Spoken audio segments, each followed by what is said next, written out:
नमस्कार दोस्तों, एक बार फिर से आपका हमारे चैनल इंग्लिश सुपर क्लास में स्वागत है।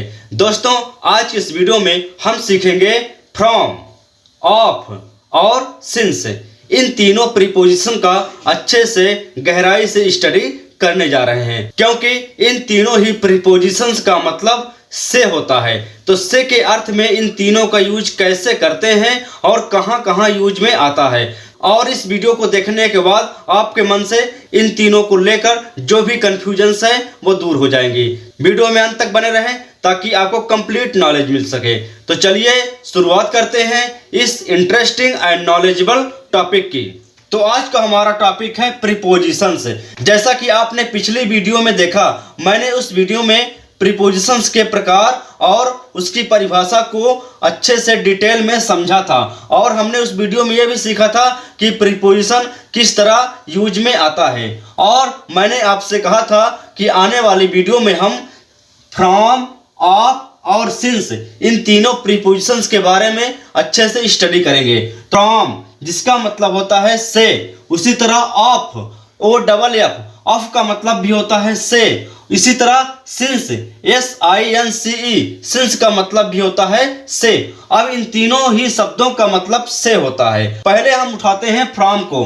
पहला पॉइंट क्या कह रहा है? किसी जगह से, मतलब कि कोई स्थान है, आप वहां से दूरी बना रहे हैं, उससे दूर हो रहे हैं, तो वहां पर जो से आता है वो फ्रॉम का अर्थ रखता है। कैसे? एग्जाम्पल से समझिए। तो एग्जाम्पल से आप ज्यादा बेटर समझ पाएंगे। मैं दुबई से आ रहा हूं। दुबई क्या है? कोई जगह है, कोई स्थान है। इसी तरह दूसरा सेंटेंस देखिए, वह बिहार से है। तो बिहार क्या है? एक जगह है। तो यहां पर हो जाएगा I am, present continuous tense है, तो कमिंग, आई एम कमिंग से, किसी जगह की बात हो रही है तो from, I am coming from Dubai, I am coming from Dubai. किसी जगह से है वो, तो वह का मतलब ही इज फ्रॉम बिहार। तो हमने सीखा कि किसी जगह से के अर्थ में हम फ्रॉम का यूज करते हैं। इसी तरह कुछ एग्जांपल्स और लेते हैं। मैं बाजार से आ रहा हूं, I am coming from the market. यहां पर मार्केट क्या है? एक जगह है। चलिए अब आगे देखते हैं। अब फ्रॉम का यूज होता है किसी समय से, यानी पॉइंट ऑफ टाइम। जो समय, जैसे यहां पर देखिए, वह सोमवार से अंग्रेजी सीखेगा। तो कब से सीखेगा? सोमवार से, यानी कि सोमवार एक पॉइंट ऑफ टाइम है। तो यहां पर ही विल लर्न इंग्लिश। अब देखिए किस समय से? सोमवार से, यानी कि एक पॉइंट, एक टाइम पकड़ लिया। From Monday, he will learn English from Monday. दूसरा एग्जांपल देखिए, मैं 10 बजे से 6 बजे तक काम करता हूं। तो यहां पर कब से पॉइंट क्या पकड़ा हमारा? 10 बजे से। पॉइंट ऑफ टाइम क्या है? 10 बजे से। तो आई काम करना, प्रेजेंट इंडिफिनिट टेंस है, तो आई वर्क, काम करना, आई वर्क। अब देखिए यहां पर 10 बजे से, फ्रॉम एक पॉइंट ऑफ टाइम बता रहा है, फ्रॉम 10, और कब तक? 6 बजे तक, 10 to 6। I work from 10 to 6, मतलब कि मैं 10 बजे से 6 बजे तक काम करता हूं। चलिए अब चलते हैं अपने तीसरे पॉइंट की ओर। तो तीसरा पॉइंट हमारा है किसी स्रोत से, किसी सोर्स से। जैसे यहां पर देखिए, मैंने यह राम से सीखा।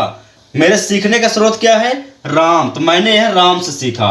तो यहां पर होगा आई सीखना, लर्न, तो सेकंड फॉर्म लगेगा लर्नड। आई लर्नड, यह है यानी इट, किससे? राम से। हमारा सीखने का स्रोत क्या है? राम, फ्रॉम राम। इस तरह I learned it from Ram. इसी तरह रवि यह किताब से लिखेगा। किस स्रोत से लिखेगा? किताब से। तो यहां पर हो जाएगा रवि विल राइट इट, कहां से? किताब से, फ्रॉम द बुक। इस तरह Ravi will write it from the book. तो अभी तक हमने फ्रॉम का 3 जगहों पर यूज करना सीख लिया। चलिए अब आगे बढ़ते हैं। अब यूज करते हैं हम ऑफ। ऑफ का मतलब भी से होता है। ऑफ कहां यूज करते हैं? चलिए इसको हम सीख लेते हैं। तो यहां पर देखिए आपके सामने आ चुका है ऑफ। ऑफ का मतलब होता है से। अब आप कहाँ यूज होता है? जैसे देखिए, किसी सतह से अलग होना। सतह का मतलब सरफेस जो प्लेन रहता है। यहाँ पर एग्जांपल से देखिए, उसने रिमोट को टेबल से उठाया। अब कहां से उठाया? टेबल से। और टेबल क्या है? सतह है। तो यहां पर हो जाएगा ही, उठाना पिक, सेकंड फॉर्म हो जाएगा picked. He picked up, he picked up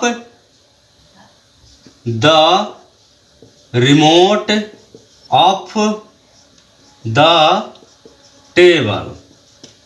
he picked up the remote of the table. कहां से उठाया? टेबल से। तो इस बात से का अर्थ क्या हो रहा है? अप हो रहा है। अप क्यों हो रहा है?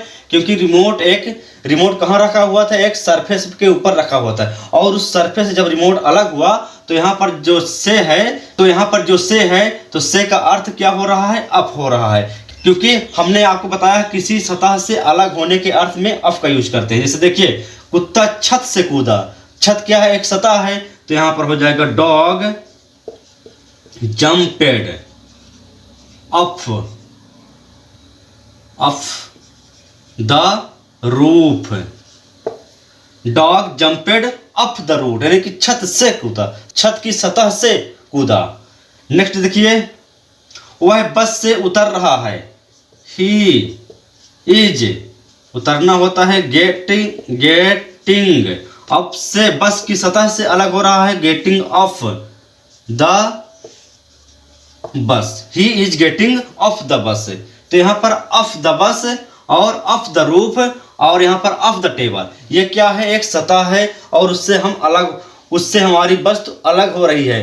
तो इस तरह जो है अब सतह से अलग होने के अर्थ में हम ऑफ का यूज करते हैं। चलिए अब हम सीखते हैं सिंस का यूज कहाँ करते हैं। जैसा कि आप जानते हैं, सिंस का यूज किसी निश्चित समय के लिए होता है। जैसे निश्चित समय से दिनों के नाम हो गया संडे, मंडे।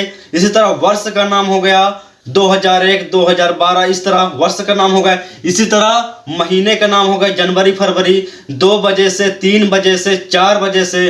इसी तरह सुबह से, शाम से, दोपहर से, इन सभी के अर्थ में हम सिंस का यूज करते हैं। जैसे देखिए, मैं सोमवार से बीमार हूं। I have been ill since Monday. Monday क्या है? एक हमारा निश्चित समय है। तो निश्चित समय के आगे हम सिंस का यूज करते हैं। तो गाइज, आज के इस वीडियो में हमने इन तीनों का अर्थ से के यूज में कैसे होता है, आज के इस वीडियो में हमने सीखा है। तो चलिए अब मिलते हैं नेक्स्ट वीडियो में।